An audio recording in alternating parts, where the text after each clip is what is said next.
Do you know who I am? Well, it says in my name tag, so this must be true. Okay, well, I'm going to tell other people because according to my name tag, it says Mary Ellen Morgan, ministerial intern.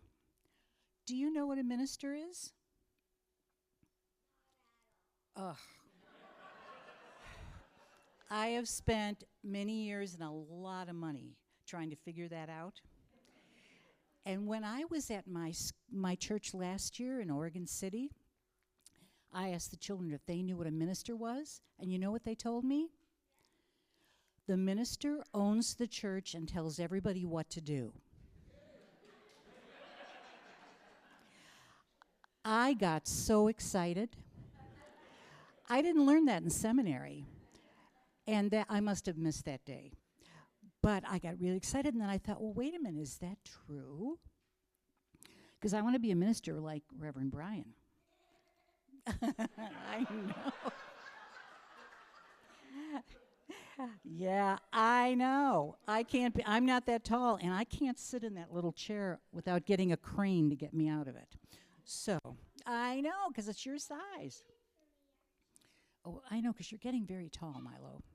So, a minister works with all the children and the grown-ups to figure out what the church is going to do together. Isn't that cool? Everybody has a say, everybody has a voice, and we all do it as a congregation together. That's what's so cool. And the minister gets to minister to everybody who walks in the door. Isn't that exciting? Milo, your eyebrows went up. He's very surprised at this, Milo's mom and dad. So anyway, yours too. So anyway, we'll get to figure out this whole year while I'm here what becoming a minister looks like. And you're going to help me, and your parents are going to help me, and all the adults here are going to help me. Okay? I'm going to sing you out to your class now. Thank you for coming and talk to me. Shana Tova. Wednesday, October 2nd, was the start of the Jewish high holidays, which begins with Rosh Hashanah, the Jewish New Year. Shana Tova is Hebrew for Happy New Year. As many of you know, I was raised in the Jewish faith and now consider myself a Jew, you. Sometimes I add a boo. Jew, boo, you. The high holidays mark 10 days of deep reflection, which begin with Rosh Hashanah and close with Yom Kippur, a day of atonement. During this time, Jews reflect on our actions and relationships and consider the ways that we may have caused harm to others or to ourselves. We then ask forgiveness from those we may have harmed and offer forgiveness to those who may have harmed us. During the time between Rosh Hashanah and Yom Kippur, there is a practice called tashlik, which translates as cast or throw away, where we cast away our mistakes and missteps by throwing breadcrumbs into a body of moving water. This symbolic act of casting away our sins helps to cleanse us and allows us to start again in the new year. Yom Kippur begins this year on October 11th, when Jews fast and pray from sundown to sunup. It is a day of reflection and spent by many Jews in synagogue without distraction from the outside world. By the time the sun sets on October 12th, we are ready to face the new year, cleansed and hopeful that we have made amends and can start fresh. As we sit together today in this sanctuary, at the midpoint between these two holidays, I invite us all to take a moment to reflect on this past year. Are there actions that we regret? Relationships that we might seek to repair? Are there people that we could forgive? I'd like to take just a moment of silence to consider.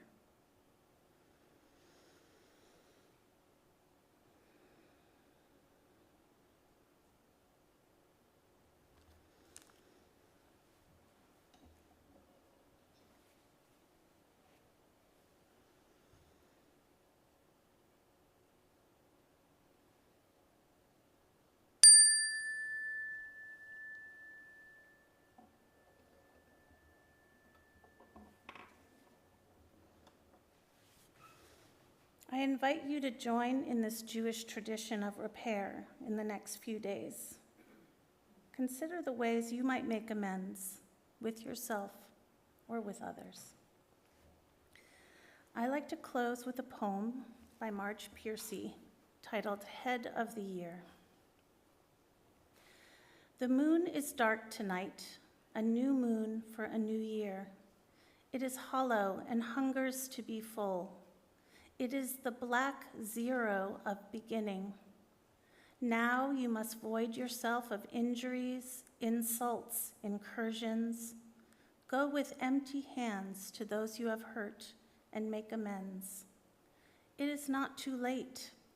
It is early and about to grow. Now is the time to do what you know you must and have feared to begin. Your face is dark too as you turn inward to face yourself, the hidden twin of all you must grow to be. Forgive the dead year. Forgive yourself. What will be wants to push through your fingers. The light you seek hides in your belly. The light you crave longs to stream from your eyes. You are the moon that will wax in new goodness. Thank you. Listening. It seems so natural, so simple. We do it every day, to the media, to friends and members of our family. But do we really hear them? I'm not sure that we do. And that can be proven by how many times we are in one part of the house and our spouse, who is in the other, starts talking to us as if we're standing right in front of them. And what do? We irritatedly yell, "What?" But this isn't the kind of listening I'm talking about. Deep listening is something else altogether. It's a total focus on the other person or persons and really hearing what they're trying to convey. This was spelled out so well at last Saturday's Climate Justice Revival. There are 4 points to this deep listening. Deep listening helps us understand other perspectives and build trusting relationships. Grounded curiosity is asking thoughtful questions to improve understanding and connection. Mindful communication is clearly and thoughtfully relating your perspective or reflecting back what you've heard. Genuine appreciation helps them know that they're valued for their unique contributions while honoring how they impacted you. Now, this can be difficult to do, especially if this isn't your natural inclination, or if the subject is highly charged, or if you feel you just don't have the time. But I can tell you that it's worth it. I've become friends with my neighbor from across the street.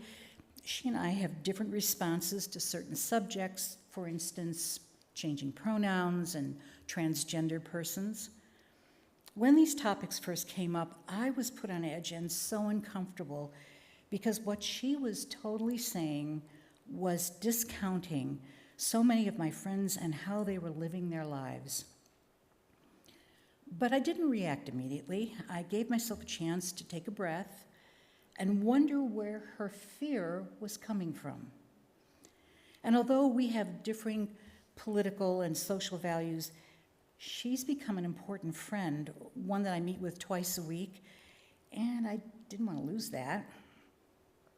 So I listened to her, and when she finished, I calmly told her that's not what I experienced and explained where I'm coming from without any emotional response. And because we have a relationship with a lot of trust that's been built up over this last several years, she listens to me. The discussion will continue, and I'll ask her questions, and she'll ask me, and then we'll both consider what we shared. The important parts of this is respect for the person and their point of view, really hearing what they're saying, sometimes asking thoughtful and clarifying questions, and then letting them know that, yes, they've been heard, even if you don't agree with them. Even if it sometimes feels like you've been attacked. Not reacting to the person, but asking them to clarify their position can go a long way in diffusing a situation and gaining clarity. And one of the hardest techniques is to learn to focus on the other person's, what they're saying, without thinking about what you want to say in reply. In acting class, we used to call that the my line, your line school of acting. And you just wait for them to finish talking so you can say your next line, never really hearing them. The really fine actors appear to be listening to their fellow actors as if they're hearing the dialogue for the first time. In an interview, Robin Williams stated that the best acting is engaged listening. Now, we aren't acting when we're practicing deep listening, but it takes a great deal of focus, just as it does for actors who are learning to be public and private and ignoring that there may be a few hundred people sitting only a few feet away from them. One other exercise I used to teach my acting students was to go home and listen to a piece of music that they knew well, focusing on one instrument only. You'll be surprised what you hear that may have no relation to the melody line. One of my students was a semi-professional cello player, and she said that this exercise changed her playing in a way she had not expected. You can use this technique when listening too, listening to the underlying meaning. Sometimes you really need to listen to what is not being said. So many times I'll pick up the energy in a room or between two people, and it may be disturbing or fractious, although their words would not convey that. How can we really be heard when we're not able to tell the truth about how we really feel because we're afraid of being ignored, judged, or rejected? Here at the fellowship and in all of our congregations, we should be able to tell the truth kindly, with respect and love, and be heard. I'm going to add a personal story here. Some of you know that I am a widow of a disabled Vietnam veteran. When we met, Bob told me that he'd been diagnosed with PTSD. I was surprised. I went to college with Vietnam veterans, and I didn't see that in him. And when it did manifest, I was so surprised. I think, what is happening? That I remembered. Now, as he grew older, it became harder and harder for him to manage. And I've heard this from other Vietnam veteran wives that say that, they just seem to escalate easier as they get older, unless they've learned some coping techniques. So I failed miserably at helping him with this. There were many times that I just escalated the situation along with him. That wasn't helpful. Somehow, by dumb luck, I realized that if I just took myself out of the equation, took my emotion out of it, became very calm, and asked him what he needed. Many times he didn't know what he needed. So then I'd give him options. And sometimes he didn't take any of those, but he started to relax and de-escalate. This has helped me out so many times, especially when I was doing hospital chaplaincy. Taking my emotion and reactions out of the equation. Asking clarifying questions and doing it with love. Let me share another story with you. This is from Byrd Baylor and Peter Parnell's book, The Other Way to Listen. I used to know an old man who could walk by any cornfield and hear the corn singing. Teach me, I'd say when we passed on by. I never said a word when he was listening. Just tell me how you learned to hear that corn. And he'd say, it takes a lot of practice. You can't be in a hurry. And I'd say, well, I have the time. He was so good at listening. Once he heard wildflower seeds burst open, beginning to grow underground. That's hard to do. He said he was just lucky to have been by himself up there in the canyon after the rain. He said that it was the quietest place he'd ever been, and he stayed there long enough to understand the quiet. I said, I'll bet you were surprised when you heard those seeds. But he said, no, I wasn't surprised at all. It seemed like the most natural thing in the world. He just smiled, remembering. Another time, he heard a rock kind of murmur good things to a lizard. I was there. We saw the lizard sunning on a rock. Of course, we stopped. The old man said, I wonder how that lizard feels about the rock it's sitting on, and how the rock feels about the lizard. He always asked himself hard questions like that take a while to answer. In this story, the secret to listening deeply is that you need to take the time, show respect, not see yourself as better than the rock or the lizard. In our current political climate, it's easy to just huddle with the people who think like us and believe that the divide is just too wide and deep to reach across. Until there's a disaster. Then no one asks who your political party is when they need help. When we find then that we are more connected than we know. The stories coming out of North Carolina after the hurricane are heartbreaking and inspiring. People from all sides show up to help, send supplies or money. We need one another. We can find many ways every day to reach out and connect across the divide.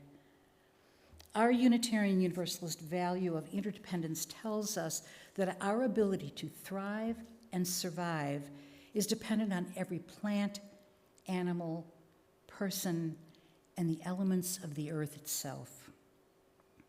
Not one of these is better or worse than the other, but part of that interdependent web, each with its own voice and place. We can learn so much from one another if we'll only take the time to deeply listen. To the glory of life.